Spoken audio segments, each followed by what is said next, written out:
welcome to my channel Ride for Passion.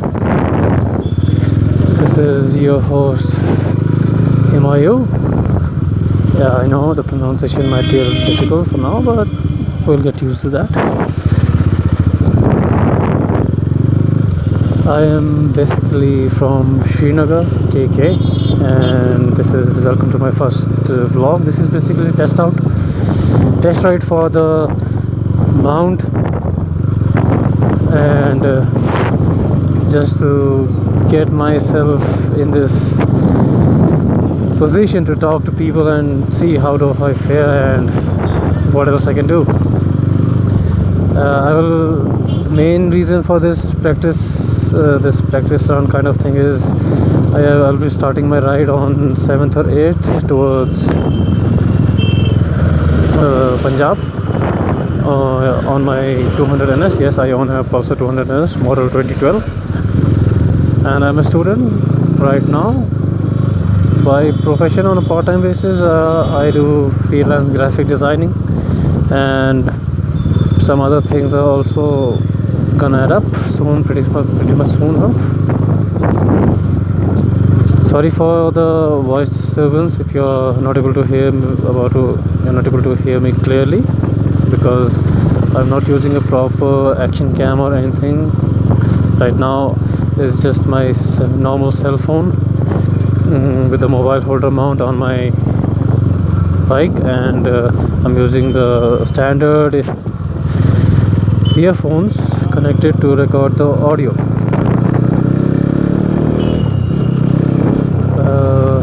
So this is basically the area known as Gobji Bagh. The resident often live in this. Let's explore, and let me see how this mobile mount and all of this camera settings fare. Hope the camera angle is good enough.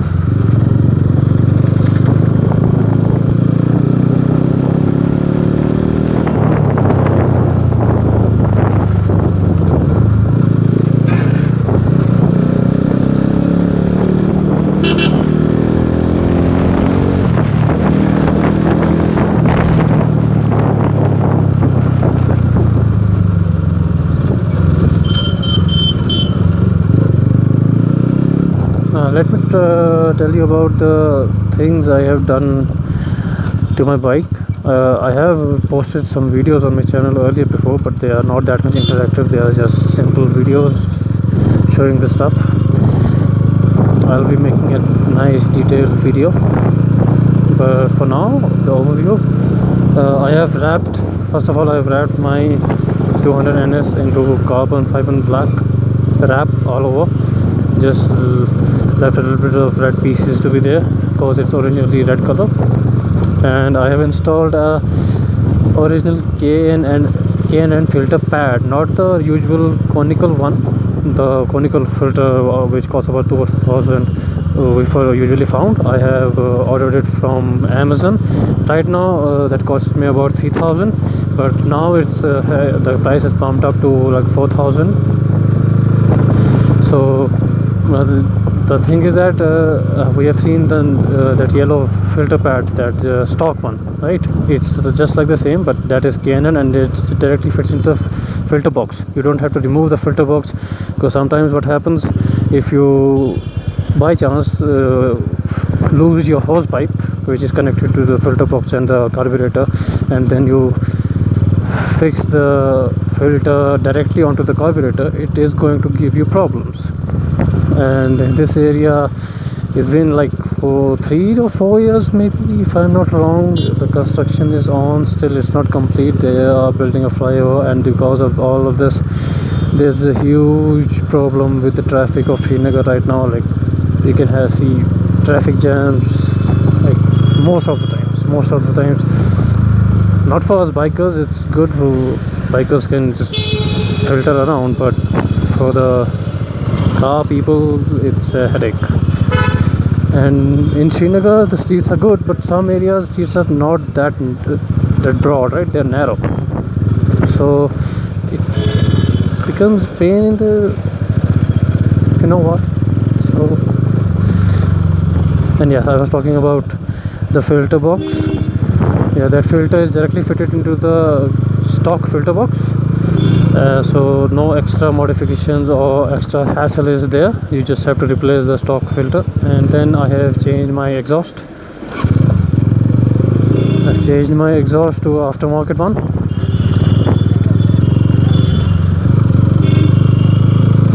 That cost me about 2000. That's a very good exhaust. And you know, in India we don't get those slip-on clamps and that facility for our normal sports bikes. Not only the high-end super sports and all that liter class bikes, they get that facility, but we don't. We have to just stick to the welding, so that depends on how good the welding is done. And for this one, thank God, this is a nice one, because the earlier, this is my actually third aftermarket exhaust. I have a video of this, the sound comparison, not a comparison, the sound overview of this on my channel. I posted it earlier. And I've installed a 140 section rear tire. As you all know, the 200 supports 130 as a stock.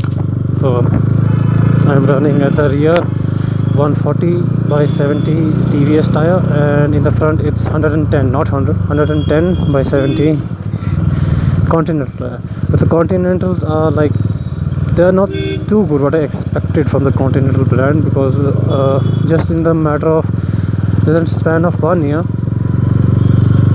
those Continental tires, I actually had both of them, front and rear, and the rear one that was like all degraded, and the grip and all that, it was all just gone. I could even see the threads of the tire, they were visible in just 1 year. And I don't do much of stunting and all that. I just do basically normal rides, long rides, day-to-day rides.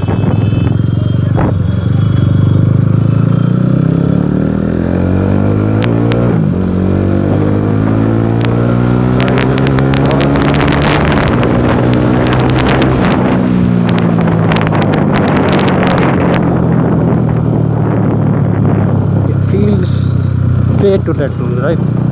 Especially when you have an exhaust note and like it just pumps up. But always remember to wear a helmet for your own safety. I know I myself, I don't like one bit to wear, but then in case of safety, it becomes a necessity, because it keeps you safe, and also ride safe,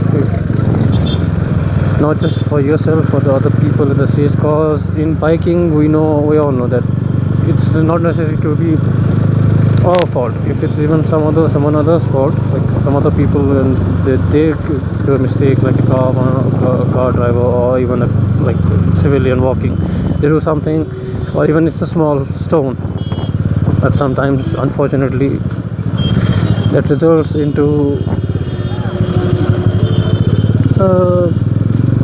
that can result into an accident or some injury or something like that. So it's good to just first observe. If the street's open, let loose. Nobody asking you to stop until if there's traffic police, yes sir.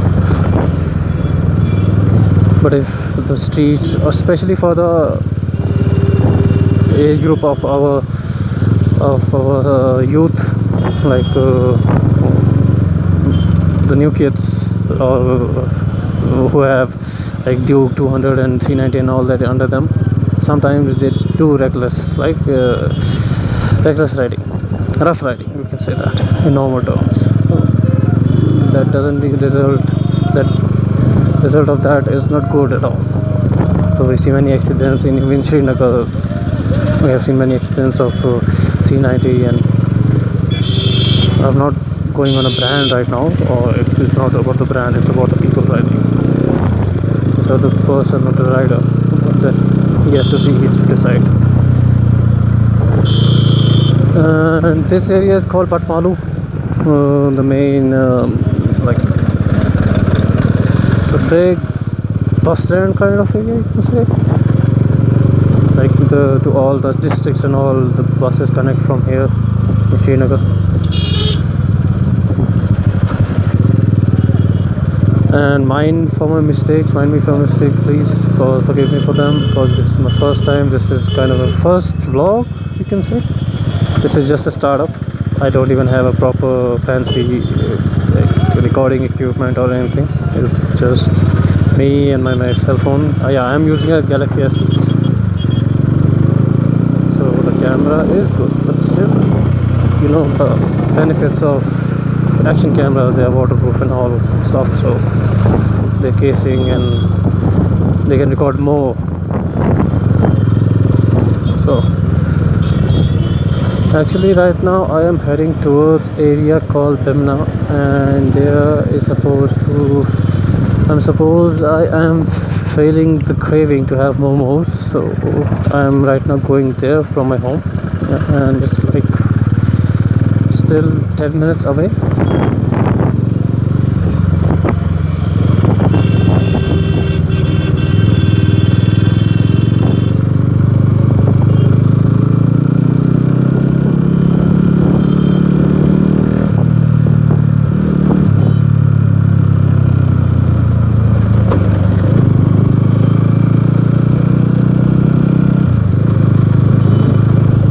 And yeah, also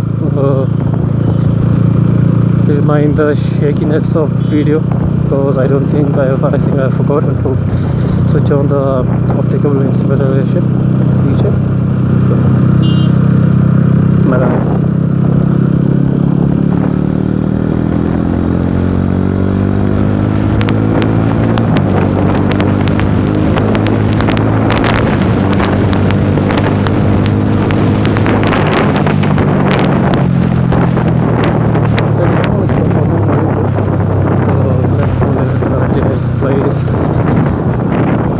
Actually, I am testing it out right now because JK Highway, most of people know who do the trips to Ladakh, they have to go through there. The main reason is that not all the JK Highway, it's not 100% good roads, not completely. Some sections are bad and some sections are very bad, so you know, so I'm driving at this, and unfortunately my cell phone dropped and all that, so I know this, I'm driving on a smooth surface right now, but in some places it's gonna help me to at least get an idea of how this thing can perform. Basically, this costed me about, this mobile phone holder, like costed me with shipping kind of like 400. I've seen like better ones also, 700 and all that I saw. So for the starting purpose, let's start small and we'll head up towards the bakery. And yeah, about the mods, so I just left it right there.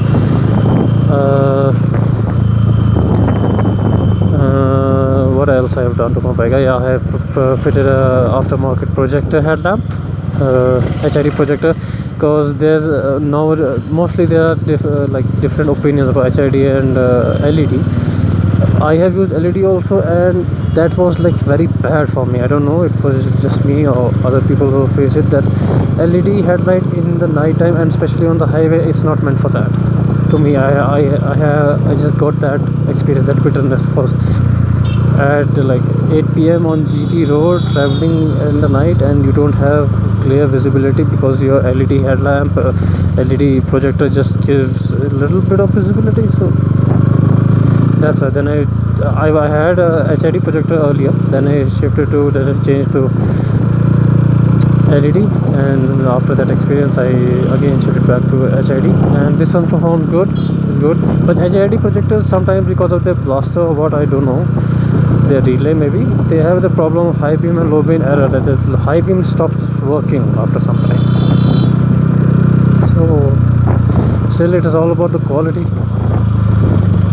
And I have removed the fenders and all from the rear, and I have installed a small mudguard.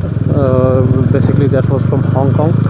It's not that successful in stopping the mud getting onto the rear seat, but it looks cool, so that was the reason, basically, because it keeps the rear open look of the rear of the bike, and that really looks great. All the 200 owners might they are familiar with the fact that we removed the rear tire hugger and You just keep the back open and it's really looks sexy. So that's the reason. And another mode, I'm thinking of getting a racing CDI for my bike, but currently I'm searching over that how much effect that is going to make in the performance of a bike. And here's a traffic jam. See, the running traffic jam, like you are slowly going on, it's okay, but Kashmir actually never used to experience long traffic jam in which you have to be stuck like for 10 still there. We don't have those big traffic jams like 1 hour, 2 hour, or half an hour, but still traffic jams, they are a headache for anybody. So that's the reason. And right now I'm at my spot, so I will be ending the video for now right here. I will see you in a bit. Thank you.